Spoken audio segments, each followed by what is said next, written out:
Mélodie joyeuse.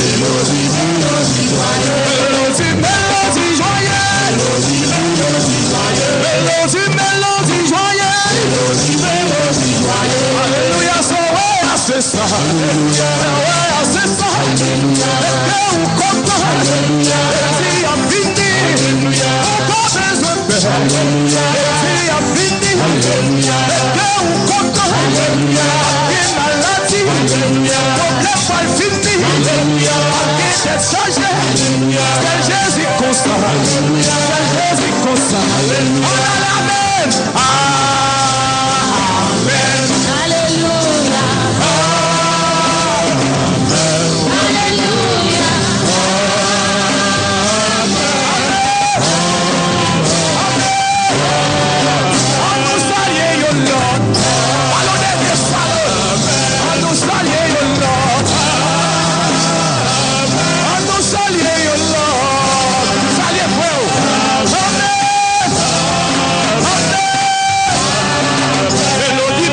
Joyeux,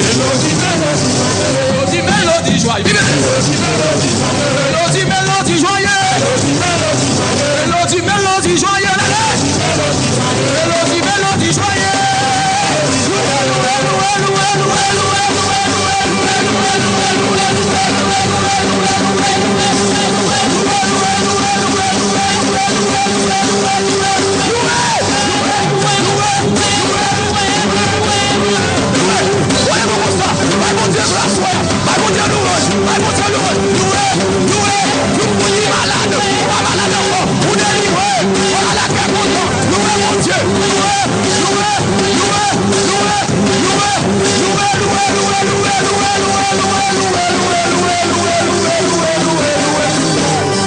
Alléluia, alléluia, alléluia. Bon Dieu, la mer soir. Bon Dieu, gloire pour ça le fait pour l'orange, pour ça le fait pour pendant ce semaine. Acclamez le roi des rois, acclamez. Dis merci, dis gloire à Dieu, dis merci. Maintenant pour lui, maintenant pour Jésus, maintenant pour lui, il mérite gloire. Crie alléluia.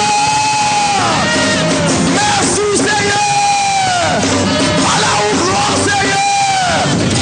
Acclamez le roi des rois, acclamez. Alléluia. Amen. Nous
qui garde Israël. Oh, oh, il ne donne, il ne se met. L'Éternel gardera. Une nouvelle fois, bonsoir à tous. Une nouvelle fois et pour la dernière fois. Nous avions préparé cette série de conférences pour la période de Toussaint. Cela nous paraissait si lointain. Et voilà que déjà nous allons devoir nous serrer la main, nous dire au revoir, nous dire adieu peut-être. J'aimerais dire à quel point j'ai été heureux de participer à cet effort. Je me sens très honoré de l'appel qui m'a été adressé pour être le porte-parole des communautés évangéliques pour la prédication de l'évangile dans votre région. Nous abordons maintenant, donc une dernière fois, le sujet des 3 résurrections de la mort à la vie. Une soirée comme celle-ci est tout à fait différente des conférences, spectacles et autres manifestations qui se font dans le monde, dans ce sens que lorsque vous assistez à une soirée quelconque, vous entrez, vous payez votre place, vous sortez et vous êtes quitte. Ceux qui vont voir un match de football ou visitent un musée paient leur entrée, puis s'en vont et ils sont quittes. Tandis qu'à la fin de cette soirée, vous ne serez pas quitte. Non pas parce que l'entrée est gratuite et la sortie aussi, mais parce que l'évangile implique, de la part de ceux qui l'entendent, une réponse, une décision, un engagement. Ce soir, au-delà de ma voix, vous entendrez une autre voix, plus subtile, plus profonde, qui parlera à votre conscience, à votre cœur. C'est la voix de Dieu. Vous allez être confrontés ce soir avec un appel de la part du Seigneur.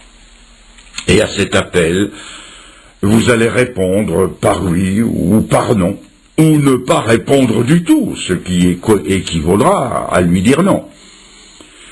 Et ce soir, dans les dernières minutes de la rencontre, je vous le dis au début pour que vous ne soyez pas surpris, nous aurons un moment de recueillement. Un moment où nous allons faire un choix intérieur, car l'évangile est essentiellement intérieur et personnel. Il faut se rappeler que le Seigneur Jésus a toujours appelé ses disciples publiquement. Et les premiers chrétiens, lorsqu'ils prêchaient l'évangile, accompagnaient leur prédication d'une cérémonie de baptême public. Ils demandaient aux gens de s'avancer et de se faire plonger entièrement dans l'eau, d'après le sens étymologique du mot baptiser, qui veut dire plonger. Bien sûr que si je vous proposais le baptême ce soir, vous ne vous y prêteriez probablement pas. Je n'ai d'ailleurs pas d'eau à ma disposition. Mais il y a quand même une décision ouverte qui doit se prendre. Les soirs passés, j'ai offert une carte de décision à la sortie. J'ai demandé 1 minute de recueillement suivie d'une décision intérieure. Ce soir, je demanderai quelque chose d'autre. Pendant la minute de recueillement, je vous demanderai de faire le point dans votre vie. Et si vous êtes d'accord avec le message du salut, je vous demanderai de marquer votre décision par un geste très simple et pourtant difficile, un geste qui vous engagera, non pas vis-à-vis de moi ou vis-à-vis de nous, mais vis-à-vis du Seigneur, un geste que le Seigneur verra. Ce sera de lever votre main 1 seconde, ce qui voudra dire « Seigneur, c'est d'accord, je me tourne vers toi. Aujourd'hui, je t'accepte comme mon sauveur personnel, et dans la main que tu me tends, je mets la mienne. » Ce geste, je serai à peu près le seul à le voir. et je vous recommanderai ensuite à la grâce du Seigneur dans la prière. Préparez-vous donc pour cette minute de décision et que le Seigneur vous aide. Ces soirs passés, nous avons lu 3 textes dans les évangiles, 3 récits qui nous ont parlé de 3 résurrections opérées par le Seigneur sur la personne d'une jeune fille, d'un jeune homme et de Lazare de Béthanie. Le premier soir, nous avons vu la mort physique et sa défaite. Le deuxième soir, nous avons vu la mort spirituelle et sa défaite. Hier après-midi, nous avons vu les obstacles à la vie. Et aujourd'hui, nous allons donner comme titre « Premier signe de vie ». Et tout cela, je le rappelle, sous le titre général de la mort à la vie, ou bien pompe funèbre aux endeuils, ou la Camarde à reculer. Relisons donc ces textes en prenant d'abord dans l'évangile de Luc au chapitre 7 et à partir du verset 13. J'ouvre la Bible là, le récit du jeune homme, fils de la veuve de Naïn. Jésus s'est approché du cortège en route pour le cimetière, l'a empêché d'aller plus loin et il est écrit ceci. Le Seigneur l'ayant vu, la mère du jeune homme, donc l'ayant vu, fut ému de compassion pour elle et lui dit « Ne pleure pas ». Il s'approcha et toucha le cercueil. Ceux qui le portaient s'arrêtèrent. Il dit au jeune homme « Je te le dis, lève-toi ». Et le mort s'assit et se mit à parler. Premier signe de vie, il s'assit et se mit à parler. Voyons le deuxième récit, celui de la fille de Jaïrus, chapitre 8 du même évangile, verset 52. Le Seigneur s'approche, et je lis que tous pleuraient et se lamentaient sur elle. Alors Jésus dit, « Ne pleurez pas, elle n'est pas morte, mais elle dort. » Et il se moquait de lui, sachant qu'elle était morte. Mais il la saisit par la main et lui dit d'une voix forte, « Enfant, lève-toi !» Et son esprit revint en elle, et à l'instant elle se leva, et Jésus ordonna qu'on lui donne à manger. Premier signe de vie, elle se lève et elle mange. Maintenant, dans l'évangile de Jean, au chapitre 11, nous avons le récit de la résurrection de Lazare, et au verset 43, on trouve le Seigneur devant le sépulcre.